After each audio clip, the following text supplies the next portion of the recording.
Tehran کی آگ دلی کی رسوئی تک پہنچ سکتی ہے۔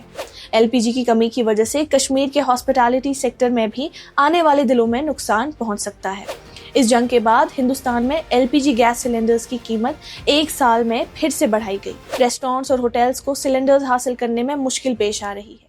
اگر آپ تہران کے آسمان کی طرف نظر اٹھائیں تو آج کل وہاں سے کالی بارش برس رہی ہے۔ یہ کوئی سائنس فکشن کی کہانی نہیں بلکہ ایک سخت اور تلخ حقیقت ہے۔ حال ہی میں ہونے والے ہوائی حملوں کے بعد تہران کے تیل کے ذخائر اور ریفائنریز جل اٹھیں۔ ان سے اٹھنے والا زہریلا دھواں فضا میں گھل گیا۔ ماہرین کا کہنا ہے کہ تہران میں اب کالی بارش ہو رہی ہے، ایسی بارش جس میں تیل سے نکلنے والے ہائیڈرو کاربن، گندک اور نائٹروجن کے سبسٹنسز شامل ہو گئے ہیں۔ یہ زہریلے ذرات سانس کی بیماریاں، جلد کی جلن اور لمبی مدت میں کینسر تک کا سبب بن سکتی ہیں۔ مگر اس جنگ کا اثر صرف ایران تک محدود نہیں۔ آئیے جانتے ہیں کہ امریکہ ایران کی یہ جنگ پوری دنیا پر کیسا اثر ڈال رہی ہے۔ اس وقت اسٹریٹ آف ہارموز جنگ کی وجہ سے تقریباً بند ہو چکا ہے۔ تیل کے جہازوں کی روانی 70% تک کم ہو چکی ہے اور کئی سمندری کمپنیز نے اپنے سفر معطل کر دیے ہیں۔ تیل کی قیمت تیزی سے بڑھ کر $100 سے $126 پر بیرل تک پہنچ گئی ہے، جو 4 سالوں میں سب سے بڑا اضافہ ہے۔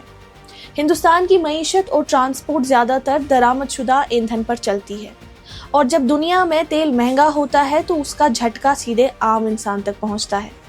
اس جنگ کے بعد ہندوستان میں LPG گیس سلنڈرز کی قیمت ایک سال میں پھر سے بڑھائی گئی۔ دلی میں 14.2 کلو گرام سلنڈر کی قیمت تقریباً 7% بڑھ کر $913 تک پہنچ گئی۔ رسد کی صورتحال اتنی سنگین ہو گئی کہ حکومت کو اسینشل کموڈٹیز ایکٹ تک نافذ کرنا پڑا اور ریفائنریز کو حکم دیا گیا کہ وہ گیس کی پیداوار بڑھائیں تاکہ گھروں میں پکانے والی گیس کی کمی پیدا نہ ہو۔ تجارتی LPG کی رسد بھی متاثر ہوئی ہے۔ ریسٹورینٹس اور ہوٹلز کو سلنڈرز حاصل کرنے میں مشکل پیش آ رہی ہے۔ LPG کی کمی کی وجہ سے کشمیر کے ہاسپٹالٹی سیکٹر میں بھی آنے والے دنوں میں نقصان پہنچ سکتا ہے۔ وہیں FMCG کمپنی سوچ رہی ہیں کہ یا تو روزمرہ کی چیزوں کی قیمت بڑھائی جائے یا پھر پیکٹ چھوٹے کر دیے جائیں، کیونکہ حمل و نقل اور پیکنگ دونوں ہی تیل پر مبنی ہیں۔ تیل کے مہنگے ہونے سے کھانے پینے کا سامان بھی مہنگا ہو جائے گا، یعنی تہران کی آگ دلی کی رسوئی تک پہنچ سکتی ہے۔ اس کے علاوہ تیل سے ہی پلاسٹک اور پالیمر تیار ہوتے ہیں۔ پنجاب اور دوسرے صنعتی علاقوں میں پلاسٹک بنانے والی فیکٹریز کہہ رہی ہیں کہ کچے مال کی قیمت اتنی مہنگی ہو گئی ہے کہ ان کے منافع کم ہو گئے۔ مختصر بات یہ ہے کہ تیل کی بڑھتی قیمت ٹرانسپورٹ، FMCG، پالیمر، کیمیکل اور باقی ساری انڈسٹریز پر ڈائریکٹ اثر ڈال رہی ہے۔ جنگ کا سب سے گہرا نقصان شاید ماحولیات کو ہوتا ہے۔ جب تیل کے ذخائر جلتے ہیں تو صرف ایندھن نہیں جلتا، کاربن، سوٹ اور بھاری دھاتی عناصر فضا میں شامل ہو جاتے ہیں، اور فضا کی ہوا سرحدیں نہیں جانتی۔ مشرق وسطیٰ کے آلودہ بادل ہوا کے ذریعے ساؤتھ ایشیا تک پہنچ سکتے ہیں، ایک ایسا علاقہ جو پہلے ہی کلائمیٹ سٹریس کا سامنا کر رہا ہے۔ کشمیر جیسے ہمالیائی علاقوں کے لیے یہ اور بھی خطرناک ہے، کیونکہ ہمالیہ کے گلیشیئرز پہلے ہی گرمائش اور آلودگی کی وجہ سے پگھل رہے ہیں۔ اگر فضا میں مزید گرین ہاؤس گیسز اور سوٹ شامل ہو جائے تو یہ گلیشیئرز اور تیز رفتاری سے پگھل سکتے ہیں، اور جب گلیشیئرز پگھلتے ہیں تو صرف پانی کا بہاؤ نہیں بدلتا، پورا ماحولیاتی نظام بدل جاتا ہے۔ تاریخ بھی ہمیں اسی بات کا ثبوت دیتی ہے۔ 1991 کے گلف وار میں بھی جب کویت کے 700 تیل کے کنویں جل اٹھے تو مہینوں تک کالا دھواں آسمان پر چھایا رہا اور پورا علاقہ زہریلی آلودگی سے بھر گیا۔ مگر جنگ کا سب سے خاموش نقصان عوام کی صحت ہوتا ہے۔ تاریخ بتاتی ہے کہ جنگ کے بعد بیماریاں اکثر جنگ سے زیادہ لوگوں کو مار دیتی ہیں۔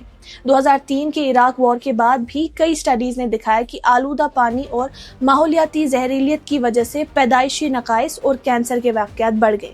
یعنی جنگ ختم ہونے کے بعد بھی آلودگی اور بیماریاں سالوں تک لوگوں کی جان لیتی رہتی ہیں۔ جنگ کا سب سے بڑا نقصان انسانی جانوں کا ضائع ہونا ہے۔